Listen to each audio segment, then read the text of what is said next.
안녕하십니까. 돈산 Q&A 공부방의 동화쌤입니다. 돈산동의 국화 우성 아파트에 있습니다. 자, 오늘 해드릴 것은 이제 오답 정리입니다. 되게 굉장히 많은 학생들이 오답 정리를 해야 될 필요성을 느끼고 실제로 하고 있는데요. 그냥 오답 정리를 해야 되니까 하는 오답 정리에 대한 생각을 얼마나 했는가 라는 것에 착안하여 오답 정리에 대해서 정리해 보도록 하겠습니다. 오답 정리에 대해서 오해하시는 게 첫 번째는 틀린 문제를 적고 정답 풀이를 적으면 그러면 오답 정리인 줄 압니다. 이렇게 하게 되면 틀린 문제를 적고 정답 풀이를 적는 것보다 이 내가 왜 틀린 문제를 어디까지 하나 더 추가하자면 어디까지 풀 수 있고 이거를 왜 못 풀었는지 왜 그걸 생각을 못 했는지 그 멈춘 부분을 정리해 놓는 게 중요한 것 같습니다. 두 번째로 모든 문제를 하는 것. 틀린 문제를 다 합니다. 그럼 시간이 모자랍니다. 이렇게 하면 안 되죠. 그러니까 하위권 학생들 같은 경우는 반복해서 풀고 그래도 안 되는 것들을 정리를 해야겠죠. 다음에는 오답 정리의 오답의 원인이 그러니까 내가 왜 오답됐을까? 그러면 너무 간단합니다. 계산 실수 이렇게. 어떤 계산 실수야? 그럼 그 계산 실수를 어떻게 계산을 할 겁니까? 대안이 뭡니까? 이런 것도 추가로 써놓으셔야 됩니다. 또 오답 정리의 내용을 모두 다 씁니다. 그러면 막 굉장히 길어집니다. 이걸 자기화해서 압축해서 쓸 줄 알아야 되는데 이렇게 뭐 그대로 다 써버리면 내용도 모르는데 써놓기만 한 거죠. 오답 정리를 하면 모든 과정이 끝나는 줄 아는데 막 반복해서 암기하기 위해서 다시 살펴보고 암기하기 위해서 쓰는 겁니다. 그러니까 반복하지 않으면 오답 정리가 의미가 없습니다. 자, 오답 정리가 어떤 학생은 시간 낭비인 줄 압니다. 뭐 이런 과정을 하니까 당연히 이렇게 해버리니까 시간 낭비죠. 그럼 시간 낭비가 되지 않는 오답 정리를 찾아야죠. 자, 오답 정리하는 시간을 따로 정하기도 하죠. 이걸 다 푸른 다음에 한꺼번에 정리해야지. 뭐 이런 문제들 때문에 오답 정리의 효율성이 극도로 떨어지는 것을 볼 수 있습니다. 자, 그러면 본격적으로 들어가서요. 오답 정리의 의미와 전제 조건을 한번 봅시다. 자, 오답 정리를 하기 전에 기본적으로 제가 항상 말씀드린 것처럼 세부 목차를 정리하고 목차에다가 그 공부 계획도 쓰지만 공부 날짜 계획도 쓰지만 어느 시간에 어느 장르에서 어느 정도까지 하자라는 계획도 쓰지만 내용의 세부 목차들을 여기다 추가로 정리하라고 했죠. 이 추가로 정리하다가 이 목차에 요것은 오답 정리를 했다 그럼 빨간색으로 써놓든지 라는 식으로 하는 것도 나쁘지 않을 것 같습니다. 자, 근데 기본학습을 얼마나 충실히 했는가? 기본학습을 충실히 하면 오답이 확 줄죠. 그러니까 기본학습을 충실히 해서 오답 자체를 줄여나가야 되는데 오답 정리가 문제가 아니라 기본학습이 문제가 되겠죠. 자, 다음에는 오답의 원인을 본인이 좀 더 구체적으로 써놓으셔야 됩니다. 구체적으로. 이걸 찾는 과정 힘들겠지만 내가 이것 때문에 모르고 이 내용을 이해 못해. 이렇게 찾는 거. 그렇죠? 공부는 내가 아는 것과 내가 모르는 것을 구분하는 것부터 공부의 시작입니다. 그래서 이 모르는 거를 다 더 알게 해주는 거야.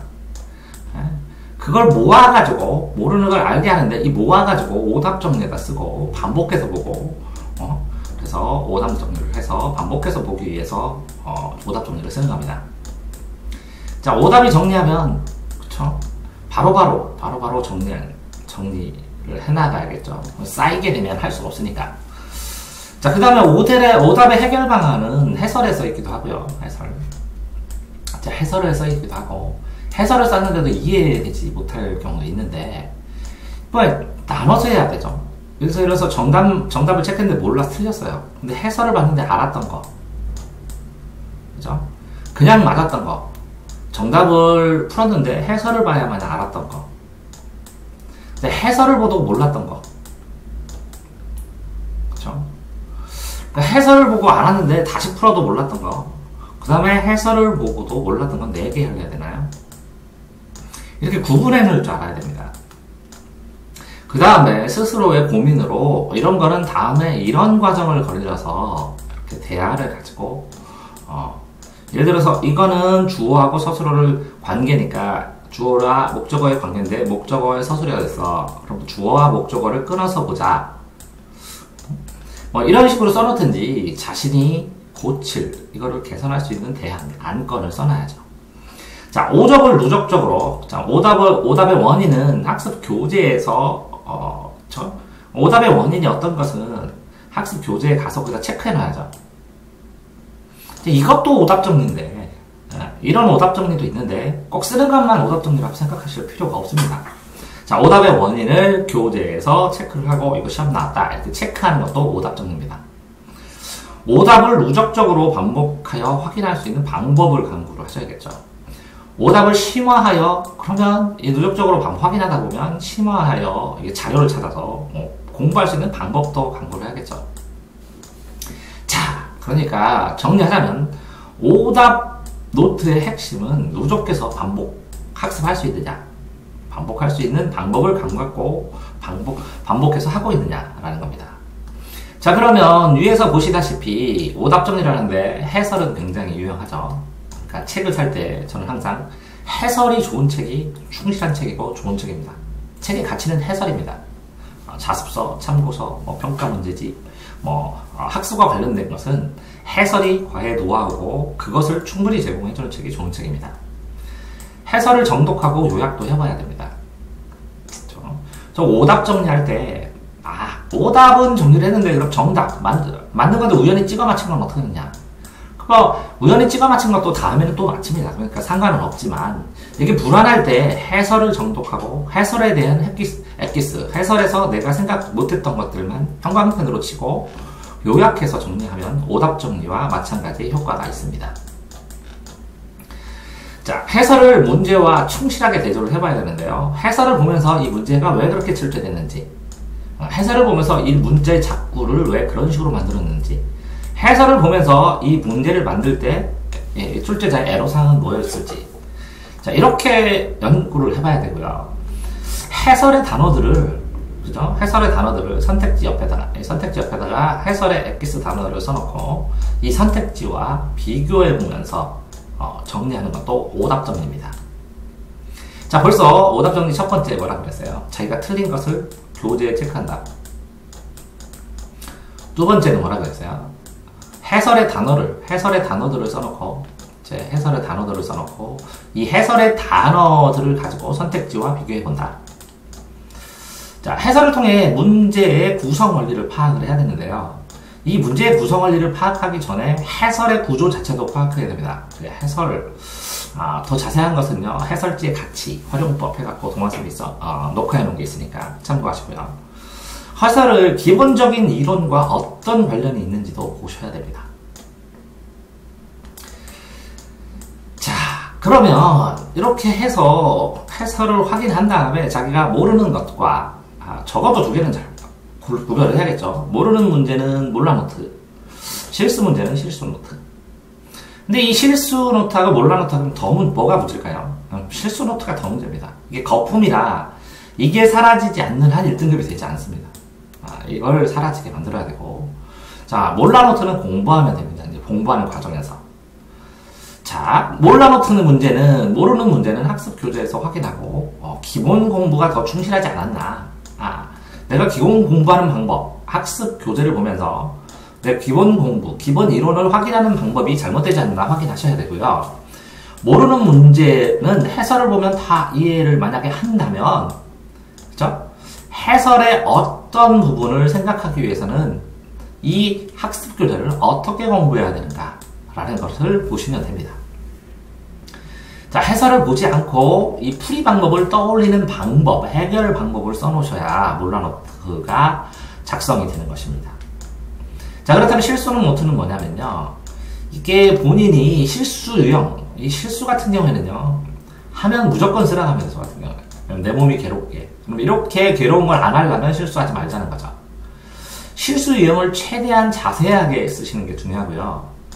계산 실수도, 나누기 실수인지, 번분 실수인지, 비례식 실수인지, 루트 실수인지, 그 다음에 다항식 실수인지, 아니면, 숫자를 계산할 때 끝점을 빼놓고 한 실수인지, 실수의 종류가 천차만별하게 많을 테니까요. 계산 실수도 더 자세하게 써놓으셔야 됩니다. 자, 그 다음에 실수가 발생하는 구조, 어떤 것 때문에 발생했을까를 생각해 봐야 됩니다. 빠르게 했다,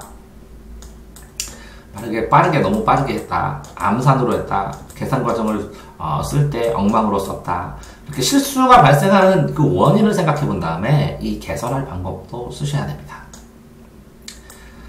자, 이렇게 실수 노트를 쓰는데요. 자, 이렇게 몰라노트는 공부를 하기 위해서 쓰는 거고, 실수 노트는 결정적으로 본인의 최상급 점수가 됐을 때의 실력을 겨루기 위해서 실수 노트로 쓰는 건데, 그쵸?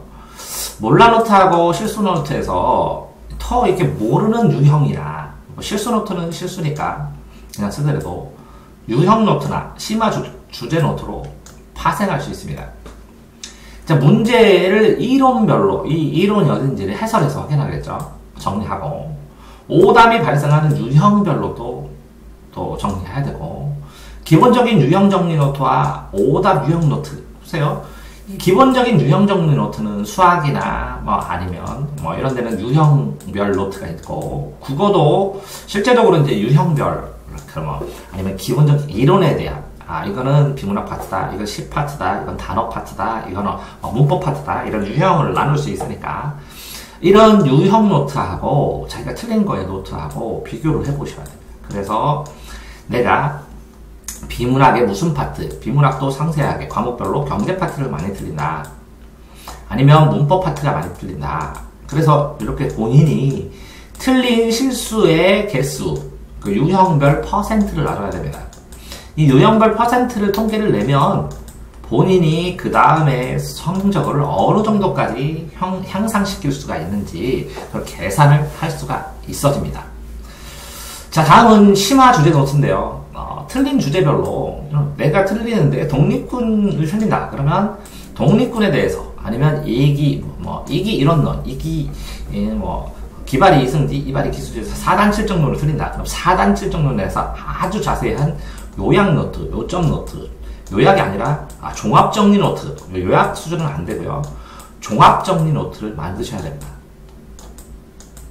그렇게 해야 그 유형이 한 유형이 넘어갑니다.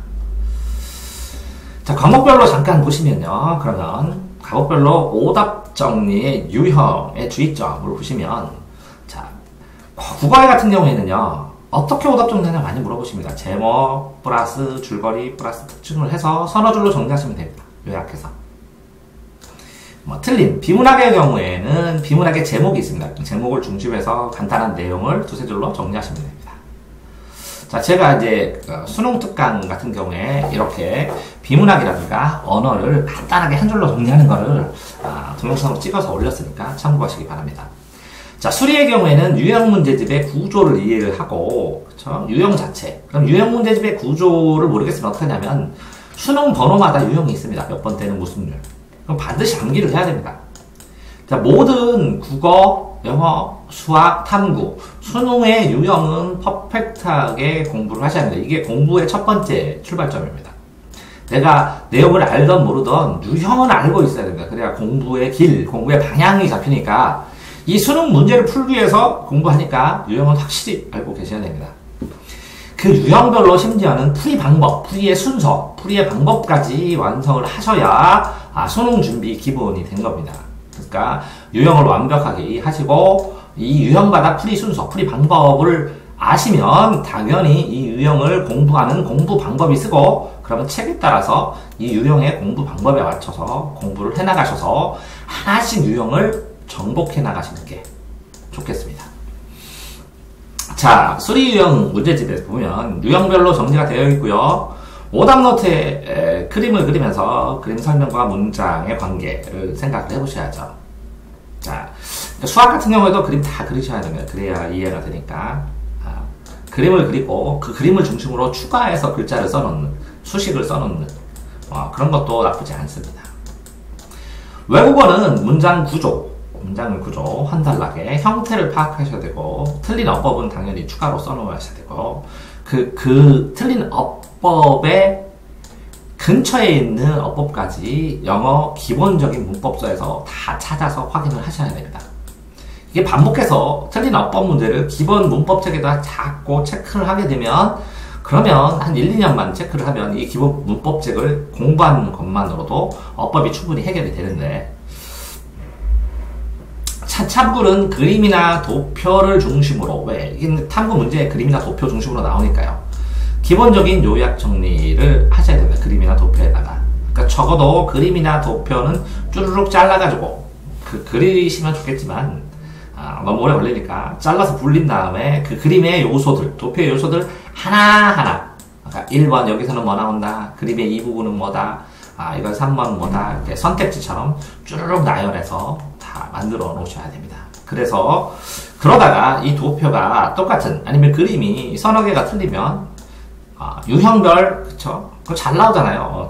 특정 나와야 되는 그 요소들, 갈등론, 기능론의 관계가 나오면 이거에 대해서 아주 자세하게 선택지 1번, 2번, 3번, 4번, 5번, 6번, 7번 해서 9번, 10번까지 그 참고서에 나오는 이 유사한 문제들의 모든 선택들을 다 모아서 OX 문제로 만든다거나 아니면 정리하게 되면 그럼 다음부터는 이 문제를 맞히죠. 왜 그러냐면 이 선택지 안에서 나오니까. 이렇게 하나하나 일반적인 보통 이제 공부를 해서 한 40점대, 35점대가 나오면 이렇게 테마 문제집, 테마 오답 정리를 해야만이 만점에 가까이 갈 수가 있습니다.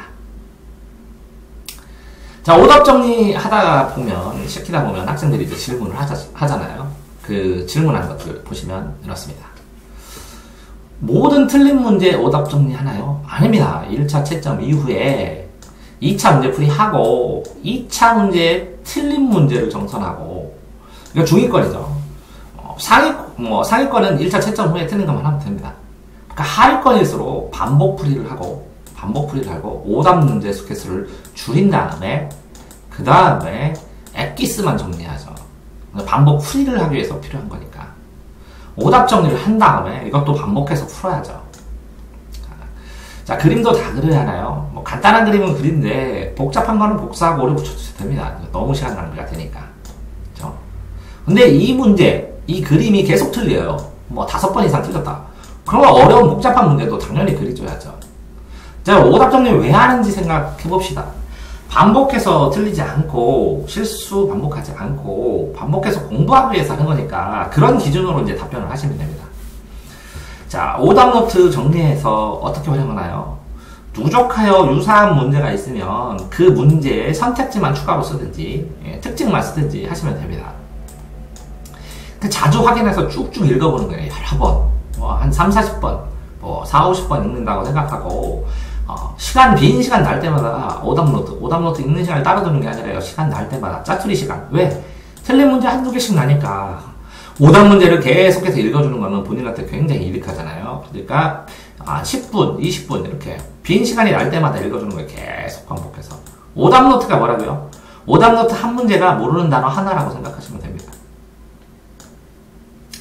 해설은 모두 적나요? 이렇게 해설을 어떤 문제의 오답 노트를 쓰면서 막 전부 다 해설을 쫙 기른 걸 쓰는 경우가 있어요. 그러면 안 되고요. 핵심 단어만 쓰시면 됩니다. 마인드맵으로 정리하거나 노트식으로 요점 정리식으로 정리하거나 이렇게 정리를 해서 나중에 이걸 봤는데도 모르면 다시 해설 보면 되잖아요.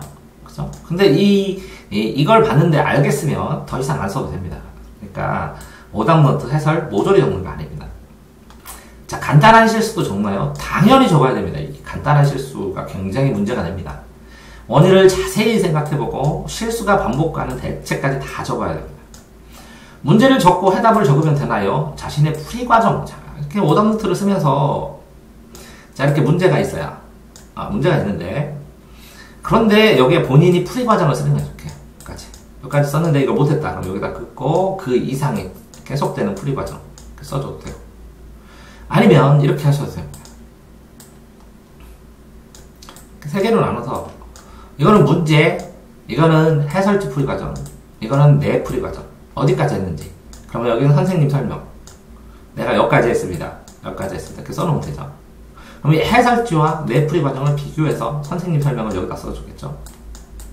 이렇게 해도 되고, 오답 문제를 정리하는 방법은 자율입니다. 자기가 더 효율적인 거 쓰는 것 자체가 문제지 이걸 가지고 엄청나게 효율이 생긴다 이런 건 아닙니다. 그러니까 시중에 떠도는 오답 노트 샘플 이런 거 보면 그렇게 하나 어떻게 하나 똑같습니다. 하는 게 문제지. 문제를 적고 해답, 그죠? 틀린 부분이 이 알 수 있어야 돼요, 본인이. 어느 부분을 했는지. 그럼 해답에서 이렇게 형광펜으로 친 다음에 요거는 모르겠다. 이렇게 해도 되죠? 문제를 풀고 여기다 해답을 썼는데 형광펜으로 이걸 밑줄 친 다음에 이거는 이렇게 해서 몰랐고 이거는 이렇게 해서 어렵고 이거는 이렇게 보니까 이해됐고 이렇게 해서 자기 의견을 다 써놔야죠. 나는 여기에서 걸렸고 그래야 요거 하나하나에 대한 코멘트리를 달죠. 피드백을 해주고. 자, 어떤 분이 그러죠. 오답 노트 정리하면 시간이 너무 많이 걸려요. 당연하죠. 오답 비율을 줄여야죠. 그러니까 이제 문제지가 80% 정도는 맞는 문제지로 출발을 해야 되는데 어려운 걸 풀면 60, 70% 틀리면 오답 엄청나게 많이 나오죠. 공부 안 하고 하면.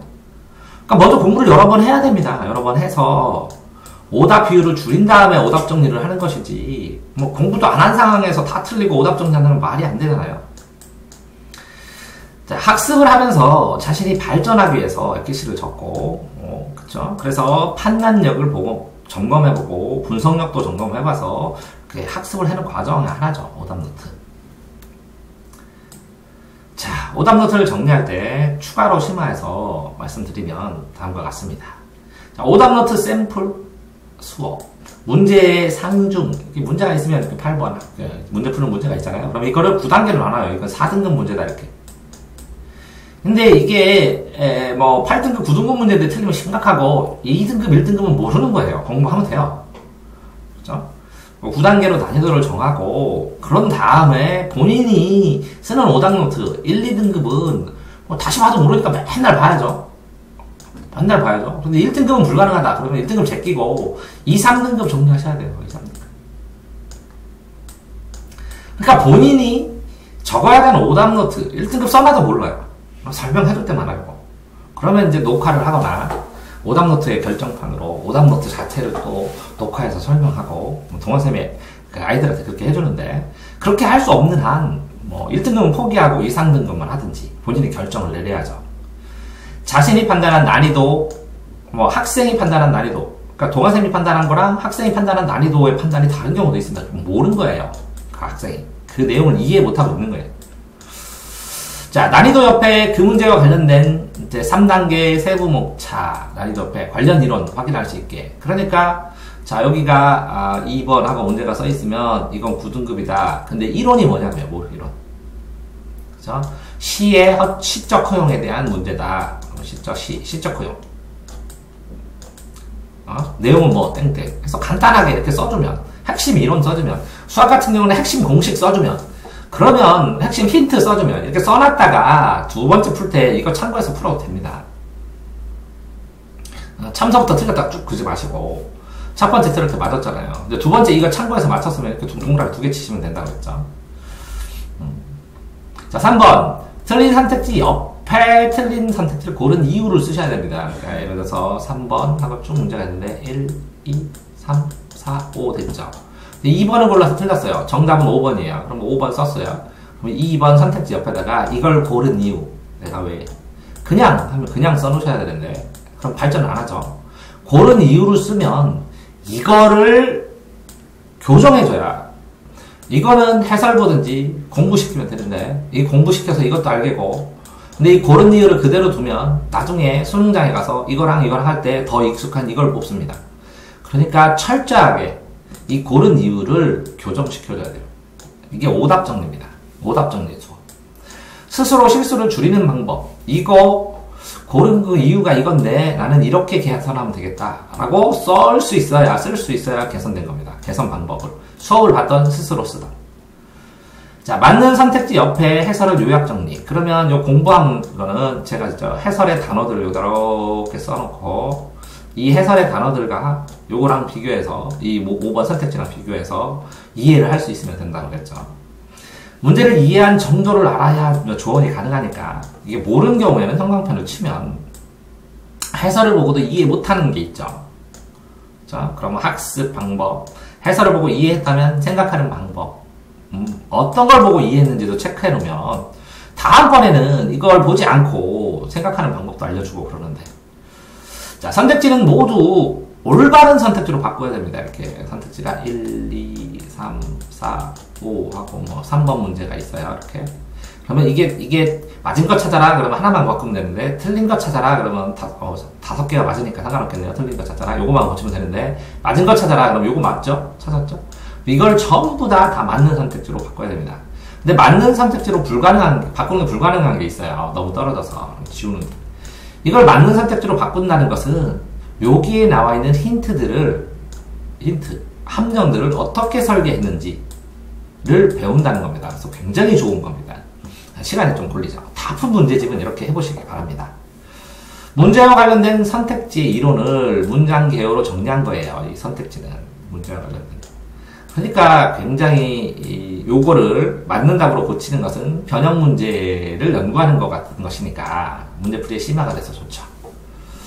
근데 여기에다 하나의 선택지를 더 만들어라. 6, 7, 그렇죠? 비슷한 유형의 문제들에서 보면, 이 문제에 보면 요 선택지에 있는 요 단어들, 핵심 가치들 있으면 요거 두 개를 뽑아갖고 여기다 끌어오라는 거죠.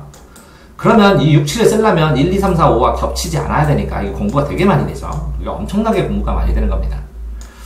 이것도 오답정리입니다. 왜 노트에다만 쓰는 걸 오답정리를 하는지, 차라리 이 오답정리, 이게 오답 문제에다 이렇게 정리하는 오답정리를 더 가치 있게 생각합니다. 왜 그러냐면 충분히 생각하고 정리하고 비교하고 보니까, 평가 이론을 정리하니까 굉장히 추천합니다.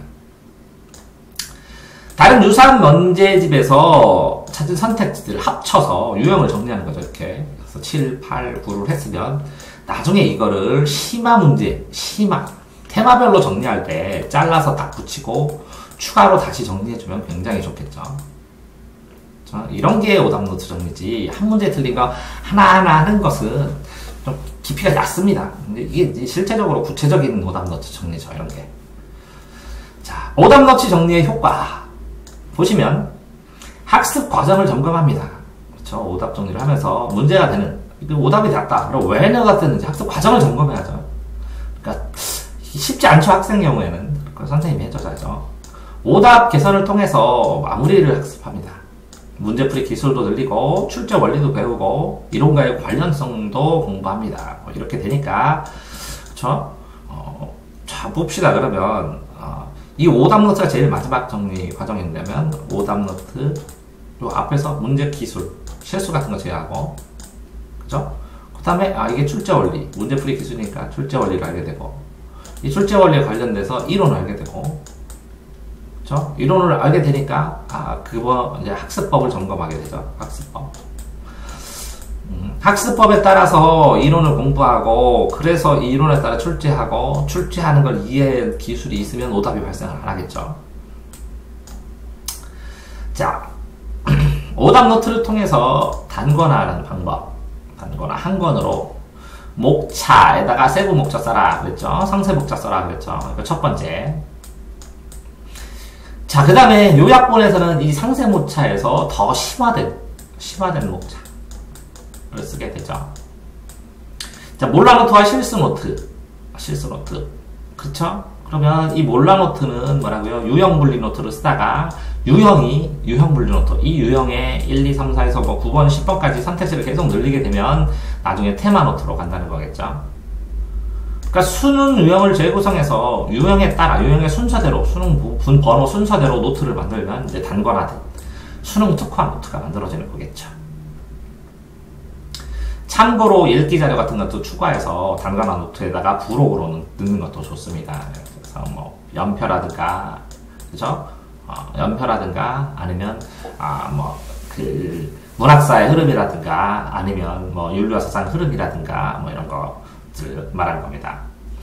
자, 오답노트 과정에서 오답노트 내용 모두 이해하지 못했으면 해설 분석해야죠. 그럼 분석력이죠. 그러니까 이렇게 문제가 있고 거기 오답노트가 있으면 이 사이에 해설이 있습니다. 해설.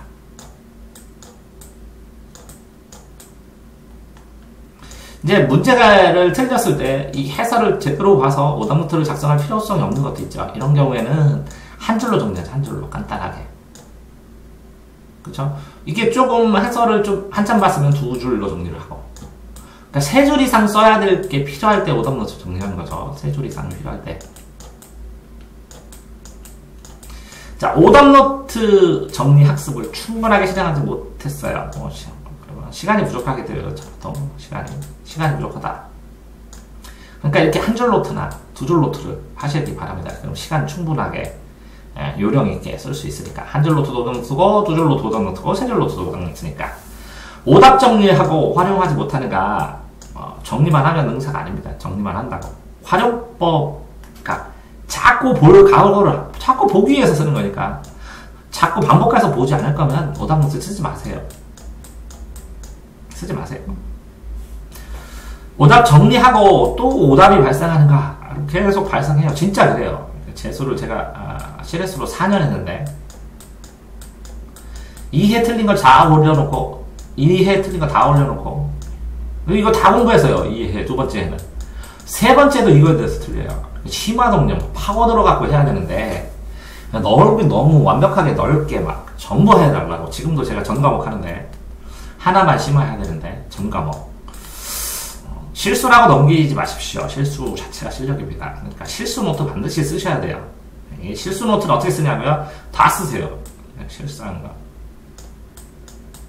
실수한 과정 일기처럼 쓰시든지 실수할 때 이렇게 하나씩 일기 심정 실기, 실수 일기 이렇게 쓰시는 거 훨씬 낫겠네요. 실수 일기. 애절하게 이런 거 실수 좀 하지 말라고 간절하게 본인한테 호소하세요. 자, 마지막 12단계네요. 제가 뭐 12단계를 되게 좋아해서 항상 12단계. 오답 노트 단계별. 처음에는요, 목차 정리하시라고요. 목차 공부가 학습의 시작이며 마무리니까. 두 번째는요, 내용 정리해서 도표에다가 그림, 개념, 시험에 나올 거, 질문을 생각해 볼 거, 이렇게 반복 공부하면서 틀린 거. 그쵸? 오답이 발생하면 오답을 어디다 쓰라고 했어요? 목차에다가. 내용 노트에다가. 그런 다음에 이거를 쭉 정리해서 요약 정리에다가 학교에서 안 간 거, 파랑, 다른 문제 추가한 거, 녹색, 세분화해서 요약 정리에다 써야 되고 그 다음에 문제를 푸네요. 1차 풀이하고 다시 2차 풀이하고 등급이 낮으면 3차 풀이하고 4차 풀이하고 5차 풀이까지 하세요. 등급이 그쵸? 1차 풀이만 하셔도 되는 애는 1등급 그리고 2차 풀이 해야 되는 거는 2, 3등급 3차 풀이 해야 되는 거는 4, 5등급 4차 풀인 건 5, 6 5차 풀인 6, 7 그 다음에 오답 정리하세요. 자, 오답의 분류 실수인지 실력인지 이거 자체도 이게 실수예요. 그런데 예를 들어서 굉장히 노하우입니다. 이렇게 어떤 학생이 이렇게 5개를 틀렸는데 이 3개가 실수고 이 2개는 모르겠다고 자, 모르겠다고 해서 이렇게 이거 해서 이거 아니? 안 돼요. 그럼 이렇게 풀 수 있잖아. 그러니까 이게 실수였습니다. 실력이죠. 문제 푸는 방법, 기술 연습이고 이거는 내용 알려줬어요. 이게 대개가 실수라고 했는데 이거 아니? 몰라요. 그럼 실수가 아니에요. 본인이 실수라고 생각하는 뭐 2, 3등급 학생들 실수라고 생각하는 것들 중에 제가 결단과 75%는 실수가 아니고 모르는 겁니다. 정말 단순 실수는 글쎄요 한 15%. 그러면 10%는 뭐냐고요? 저도 헷갈리는 거. 어쨌든 15%, 20%가 단순 실수고 실수라고 생각하는 75%는 실수가 아닙니다. 분석해주면 그래요. 자, 오답 정리 단계에서 상세 원인마다 개별 대책 수립하고 시행해봐야 되는데요. 자신의 대책이 오답률을 줄이는지도 통계를 내고 점검해봐야 됩니다. 문제집 통합 단계로 문제집의 난이도에 따라 오답이 증가하고요. 점점 뭐 문제집이 어려워서 오답이 굉장히 많이 발생하면 그 낮은 단계의 문제집으로 가야죠. 오답 정리만 할 수는 없으니까. 순차적으로 문제집 선택을 올려가는 거죠. 오답률에 의해서. 자, 학습 내용들을 분류하고 단권화해서 10회독 이상 오답 정리했으면 이거 왜 했었어요? 쓰는 과정에서 5번 정도 더 봤는데 20번이니까 15회독 이상 보십시오. 뭐 발열정자를 써서 읽던 어떻게 보던 그냥 수쳐 읽던 뭐 하던 자, 학습 과정이나 방향, 방법, 개선 과차를 오답 노트에 쓰셔야 됩니다. 이거를 이렇게 자꾸 읽다 보면 이걸 이렇게 고치면 되겠구나 라는 이 개선 방법이 생기면 진짜 발전한 거죠. 자, 재구성하고 재단권화해서 학습 성취에 따라서 단권화 양을 점점 줄이고 질을 높이고 보조 자료도 더 추가를 하거나 삭제를 하거나 그러는 거죠. 그렇게 하다 보면 나만의 오답 노트 생깁니다. 나만의 노트. 그쵸? 근데 이것만 맞으면 트렌드 다 맞출 수 있어요. 나만의 오답노트하고 1번하고 같을까요? 쉽지 않습니다. 등급에 따라서. 틀리는 게 엄청나게 많으니까. 그러니까 자기 등급에 맞는 요 5점 정리, 요점 정리, 오답노트가 나오는 거고, 자기 스타일에 맞는, 자기 성향에 맞는 게 나오는 건데, 일반화된 요점 정리 노트나 오답 노트를 살펴보면서 나와의 공통점 차이점 찾아보는 것도 굉장히 도움이 되긴 합니다. 출판한다면 그러면 이런 자기만의 스타일의 오답 노트가 일반적인 학생들이 등급을 올리기 위해서 얼마나 순차적으로 도움이 되는가에 따라서 이 오답 노트가 판매되느냐 안 판매되느냐의 성패가 달리겠죠. 이렇게 해서 오답노트에 대한 생각을 해봤습니다. 자, 정리하자면 오답노트 반복하기 위해서 보는 건데, 오답노트를 생각하면 오답을 줄이기 위한 노력이라고 생각하면 문제에 체크하던, 요점 정리에 체크하던, 목차에 체크하던, 아니면 선택지를 다시 재점검하던 다 오답노트라는 거죠. 그러니까 틀린 문제를 다시 틀리지 않게 하는 행위를 넓게 봐서 오답노트라고 생각하는 거고, 이 넓게 하는 다양한 작업들을 하고, 그래서 시간을 들여서 엑기스로 이걸 해나가는데, 이 다양한 작업들을 하면서 점점 줄여서 틀리지 않는, 최소한의 이런 것들을 다 해결해야죠. 이렇게 쓰면서 틀리지 않은 최선의 방법을 찾아내는 과정입니다. 과정. 이것들이 반복하는 과정. 틀리지 않기 위해서 최선의 과정을 찾아내는 반복하는 과정이 오답노트 정리입니다. 자, 오답노트가 무엇인지 이해하는데 도움이 되셨으면 합니다. 감사합니다.